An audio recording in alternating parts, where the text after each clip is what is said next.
Magandang araw sa inyong lahat mga dre. Nandito tayo ngayon sa Bulacan dahil pinuntahan natin ang isa sa tumatak na komedyante noong dekada 70s, 80s hanggang 90s. Walang iba kundi si Ben Tisoy. Ano ba yan?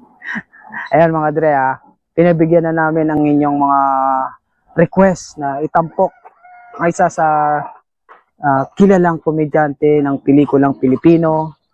Malapit kila FPJ, kay Mang Dolphy. Tinulungan tayo mga dre ng isa sa mga followers natin na si Brother Billy. Brother Billy, yan.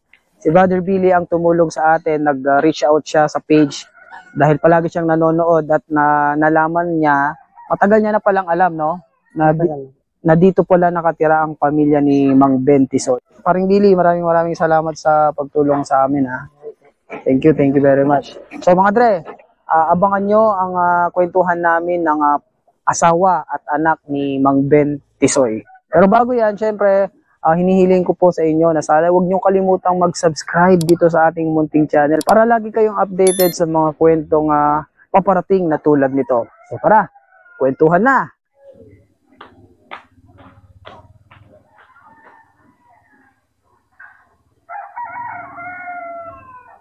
Katulad ng sinabi ko kanina, mga dre, binisita natin ang pamilya ng idolo natin sa komedya na walang iba, si Mang Ben Tisoy.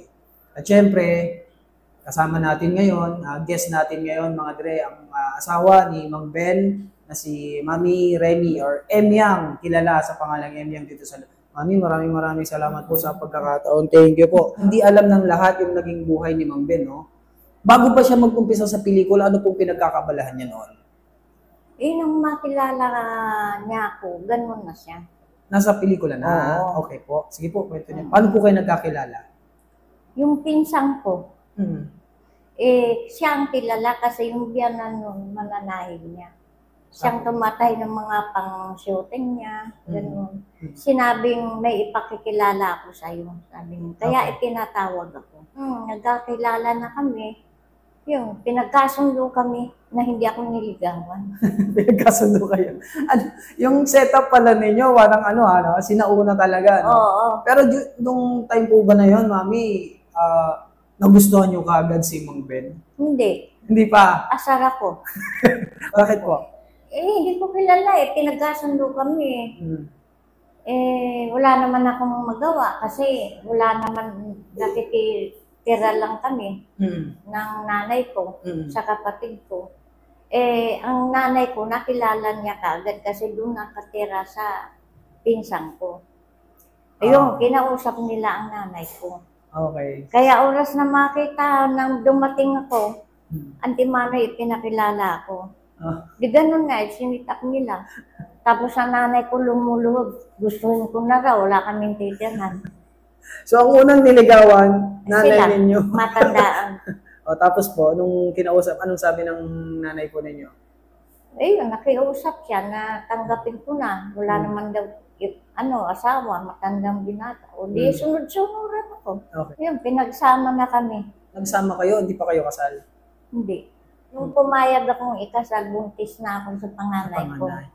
Tinatakot nila ako. Sige ikaw, wala ikang magano sa'yo pag hindi ka nagpakasal.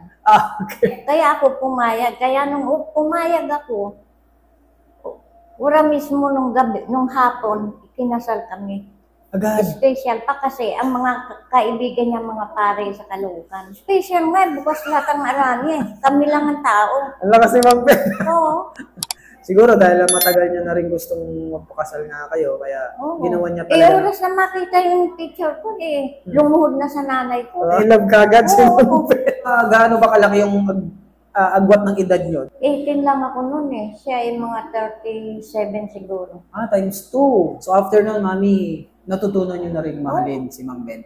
Dahil nasusunod naman ang gusto ko. Kaya lang, hindi ako sumasabay kumakain. Bakit po? Ayoko nga siyang mahal Hindi niyo pa siya totally natatanggap? Ganun ba yun? Or hindi pa totally mahal?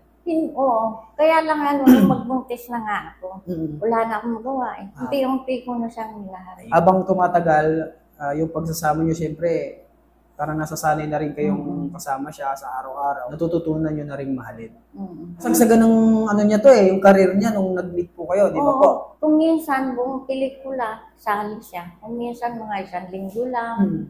Kung minsan pa nga 2 araw. Big player pa lang siya siyang kasi. Nakwento niya ba sa inyo kung paano siya nakapasok sa pelikula? Ang alam ko kasi, extra lang siya kila Fernando po. Ang madalas niyang kasama is sila Mang Dolphy. Oo, Fernando po. Nakauna-unahan niyang movie with FPJ. Oo. Sa totoong buhay ba, Mami, komedyante si Mang Ben? Suplado yun. Lalo sa mga kapitbahay.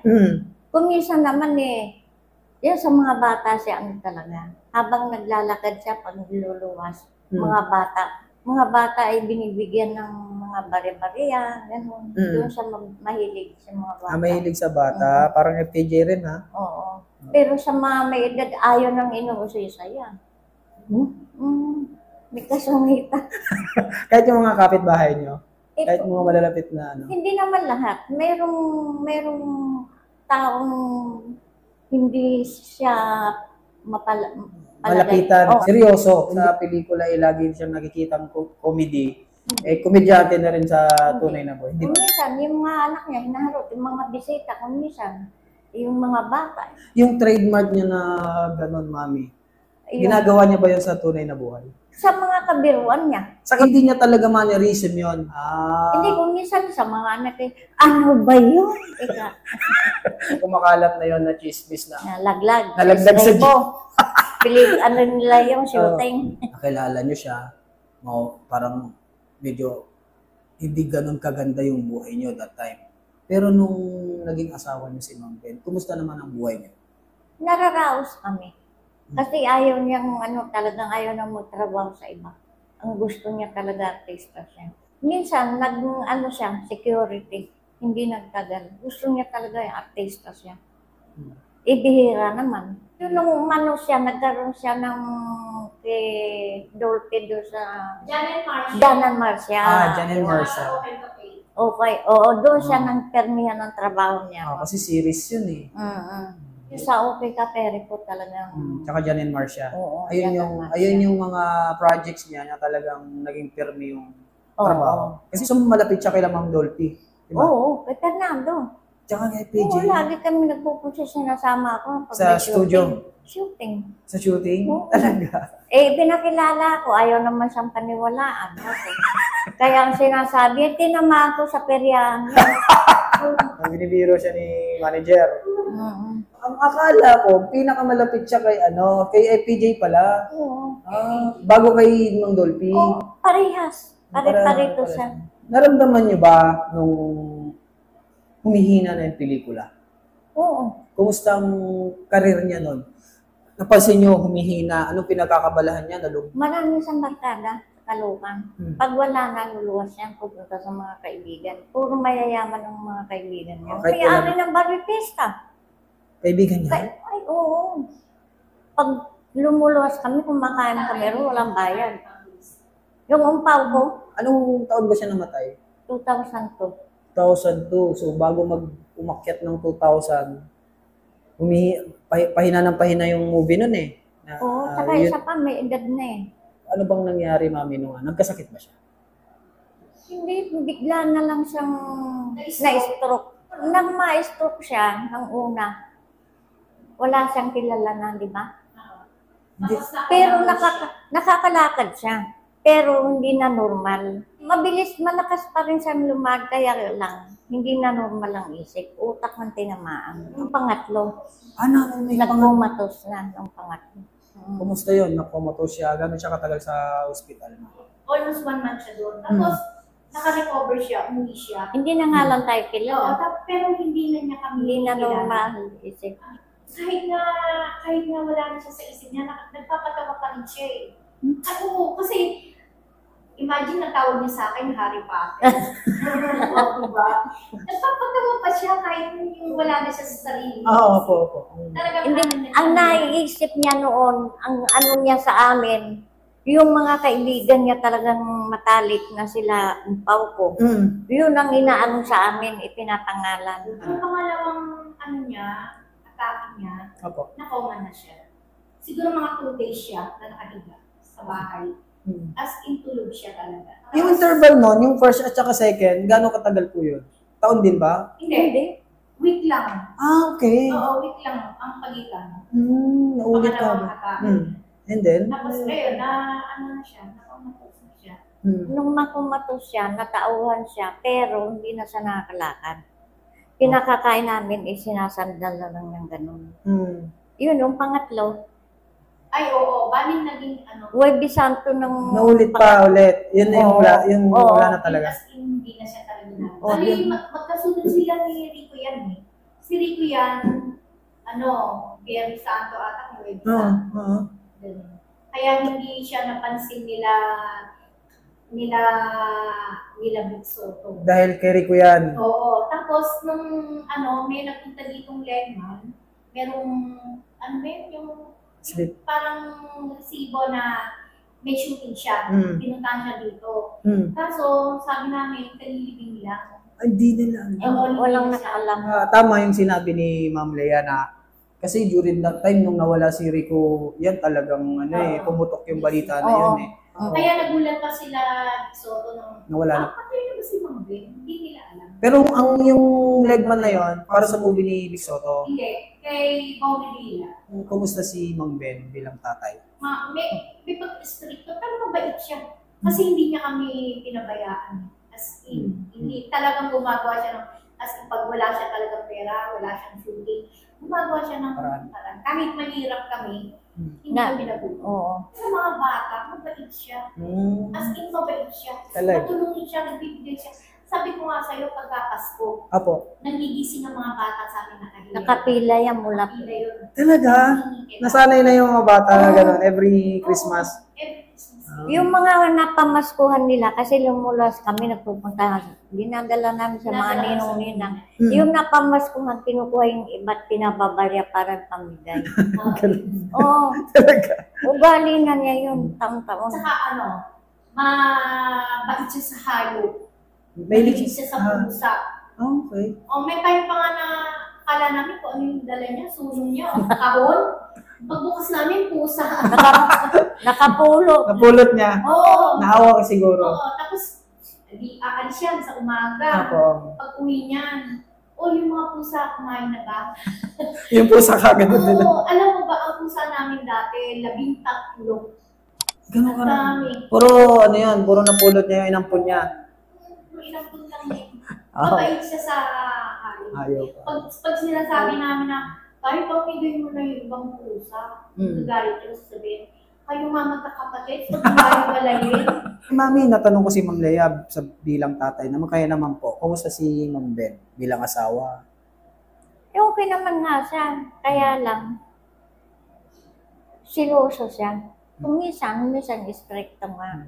Ayaw na may mga kausap kami, Yun lang magbunta ako sa mga may handaan. Apo. Ayaw. Ano yung mami yung most memorable nyo na moments with Ma'am Ben? Hanggang ngayon, naaalala nyo? Ang hindi ko lang halimbawa, yung kumita siya, ini-intriga niya lahat. At hindi niya hinahanap. Ginapaubayan niya sa inyo yung budget? Hindi niya hinahanap kung saan ko dinala o ano. Basta binigay sa akin. Tama na ako nung mamatay siya. Tatlo na anak niya, tatlong. Pero mabait siya sa ako. Kasi yung mga anak ko, ginagala niya. Kinukuhan niya, pinapasyan niya. Minsan nga, may ginawa pa ngayon, hanap ako ng hanap dun sa pangatlong anak. Hindi ko nakita. Umuwi sila, kinabukasan, ang dusing-dusing nilang dalawa. Namasyal pala sa Pampanga. Oo, sinama na. Hindi pinaalam. Oo, nakasandulo na yung bata. So yung mga apo niya pala sa inyo yung nakaranas ng pagmamahal ng lolo nila, lolo Ben nila, pinapanood niyo pa rin ba yung mga movie ni Mang Ben? Malaking bagay yung ganun, no? Kasi parang buhay na buhay pa rin siya, no? Pag nakikita niyo sa pelikula. Nung nabalitaan nila Big Soto, yung mga, syempre after nung nalaman, may mga nakaalala ba na mag-abot ng tulong ganito? Oo, meron na nga. Mga kasama niya sa pelikula. Kaya pala hindi masyadong nabalitaan, no? Sumabay pala halos kay Rico yan. Ang alam ko, Huwebes Santo siya, si Rico Parang magkasunod mismo talaga. Oo, magkasunod. Biyernes Santo ata.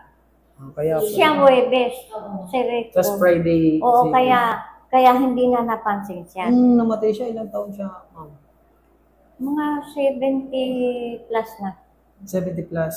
Oo, tsaka kaya rin, hindi na siya parang umano na rin siya sa mga pelikula. Parang Nag-retire na. Oo. Kasi sa edad na rin. Oo, pelikula na rin. Kasi hindi pa siya magdadala sa Bulacan. Opo. Lulubas pa siya Oo. sa Maynila. Tapos pag location pa ang lalayo. Oo, ganun. Yung pagtaguyod niya sa pamilya, talagang doon niya kinuha sa pagiging artista niya. Oo. Wala nang iba, doon lang talaga. Oo. Dito nga ang bandang huli, sa mga kaibigan. Yun talaga. Oo, Mga pwede niyang lapitan. Oo. Oo, si Andrew E. Si William eh. Talaga ako nga, binigyan pa nga siya ni William tsaka ni Andrew E. ng mga polo. Kaya nga, sabi ko nga dapat pala nagtabi kami ng kahit konti o ilang piraso para... Memorabilia. Oo, kasi pinamigay kasi marami rin nang hingi eh. Pinamigay niyo. Marami kasi nang hingi eh. Sa pagiging artista niya, may naipundar ba siyang bahay, ganun, or properties? Bahay namin na yun. Ito mismo. Oo, kaya lang. Kaya lang, nirenovate na lang. Sabi ko nga, maswerte din yung tatay ko kasi di ba may mga artista rin na hindi rin naka-ipon, ganyan. Yung iba kung saan-saan na lang nakatira. Ang tatay ko hindi. Totoo. Kahit pa paano, yan siya, tinitira talaga niya. Kahit anong larangan yan, habang kumikita ka pa, kailangan mong mag-save para sa Oo. kinabukasan mo. Kasi hindi lang naman para sa iyo yun para sa future ng mga anak mo. Hindi siya madamot, lalo na sa pagkain. Wala, Hindi siya madamot. wala siyang naipon. Kasi paano makaipon pa nagkakapera, parang nagpapamparan sa Claus.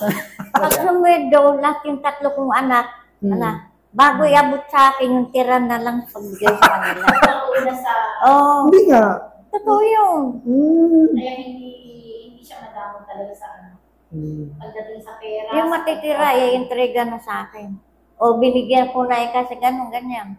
Hindi na ako tikibo.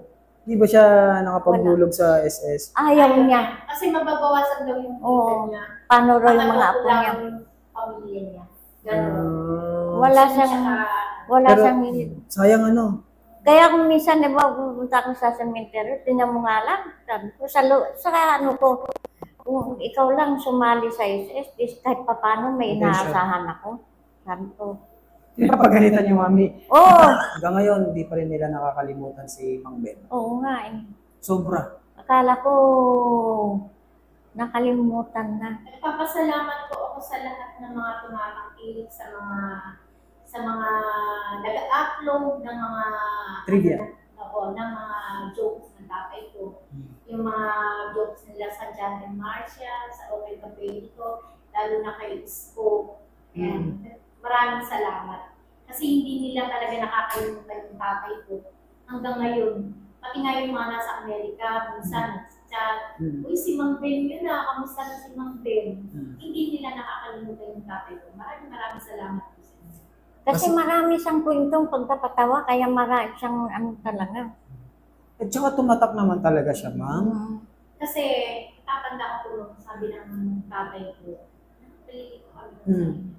minangmula daw sa kanya na idurot. Kasi ang tatay ko, di ba, Yes. Lahi. Ilayan silang idurot. Okay. Tatanda ko noon, sabi niya, nagipanganak siya, kompleto yung ngipin niya. Kompleto yung ngipin niya. Tapos sabi daw ng idurot, inilibot siya sa sa lugar nila. Tapos sabi daw ng idurot, etong bata na to, paglaki to, kikilalanin to, hindi lang dito, sa lugar natin, makikilala siya sa buong Pilipinas, maaaring sa tawid-tawid. Hindi nga. Magkakaroon siya ng sarili niyang Pangalan. pagkakakilanlan, identity. Yun na nga siguro yung, ano ba yun? Pero nagkatotoo, Oo. Ano dito, mga tambay, Apo. pagka nakakuntuhan, lintik ang tawanan. Hindi mo lang kung saan pinupulot yung pagpapatawan Mga niya. jokes niya. Oo! At saka wala siyang bisyo. Wala siyang alak. Ang bisyo lang niya, bingo. Pag bibigyan niya kami ng puhunan. Kahit mga bataan yan, bibigyan yan. May makalaro lang. Kasi kung bata ka, tapos uuwi yung tatay mo, minsan lasing, hindi mo makakalimutan yan eh. Nasa memory mo na yun eh. Kasi pag umaga, kasi di ba ba, sa Roca Elementary School, diyan pa kami nag-aaral ng araw eh. Apo. Naglalakad lang siya. Mm. O pag may nagdaan, Mang Ben, Mang Ben, Mm. nangihingi sa kanya ng, ng pera. Mm. Mang Ben, hindi naman 10 piso. Bibigyan niya. Ganun. Kaya kilala din dati. At mahilig yan mag-uwi ng mga namamalimos sa hindi kina. Nag-uwi rito yan ng... Oo, nung namamalimos eh. Binatilyo na. Eh, Naawa siya? oo, hindi naman nata normal yun. Eh, may anak akong dalawang lalaki, kumakain po yung turiyan. Oh, hindi naman namin kilala pagsasakyan. Tama naman. Kaya nung buti pumayag, pinauwi namin. Naawa lang siya. Oo. Kaya, Nung dumaig lang ako kasi, nung time na yun, hindi pa naman uso yung washing machine, di ba? Opo. Mano-mano lang yung Opo. paglalaba. Mm. Eh, umiihi sa, sa... Hindi nga normal. Eh, anak namin na na. Oo. Kaya sabi ko, kahit isulin mo na lang yan kung saan kinuha. So, ang plano niya, ampunin. Oo, ganun. Ganun. Eh, kaso nga yung bata, parang hindi normal yung isip. Pag-iisip. Ma'am Lea, nung nawala ba si Mang Ben, meron ba kayong gusto sabihin sa kanya hindi niyo nasabi? Nung parang comatose siya, binulungan ko siya. Sabi ko, tayo, mahal na mahal kita. Kaya lang, sa hirap ng buhay, wala rin ako talaga magawa. Pero hindi namin siya pinahayaan na sabihin, hindi in hospital. Apo. Hospital lang siya. Katulong namin yung kapatid niya. Namatay na din. Kaya katulong namin yung papagamot. At least, naramdaman niya na kahit sa huling sandali, yung pagmamahal niyo, naramdaman niya. Nung unang stroke yan, hindi na normal yung isip niya. Kung mausin sa namin, nasa kapitbahay, nagpapasangag. Oo. At saka alam mo, Hindi namin alam. Napasangag. Oo. Nagkasakit siya kasi, nagkaroon siya ng lustos. Oo, yun ang tama. Oo, Yun nagkaroon siya ng lustos. Hanggang sa lumaki yung lustos siya, nahihirapan siya. Ayaw niya magpa-opera. Kinukumbisi namin siya opera. Wala. Niya.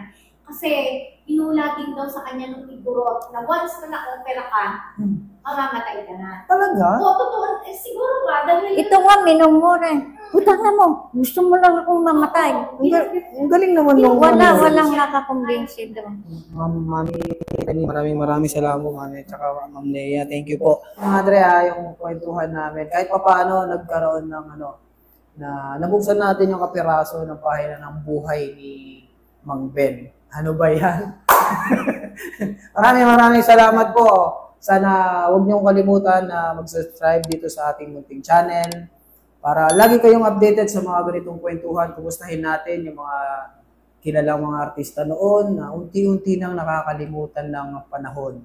Lalong-lalo na yung mga kabataan, hindi na nila kilala yung si Mang Ben, di ba? So, sa channel na ito, makikilala ulit ng mga millennials, kung sino yung mga klasikong inidolo natin noong araw na naabutan ng ating mga tita, mga nanay. Yan, si Mang Ben po yan. Isa po siyang komedyante na sumikat ng dekada 70s, 80s hanggang 90s. Maraming salamat po ulit, Mami Emilia. Salamat. Thank you po, Mami. Thank you po. Kalimutan mag-subscribe. Paalam.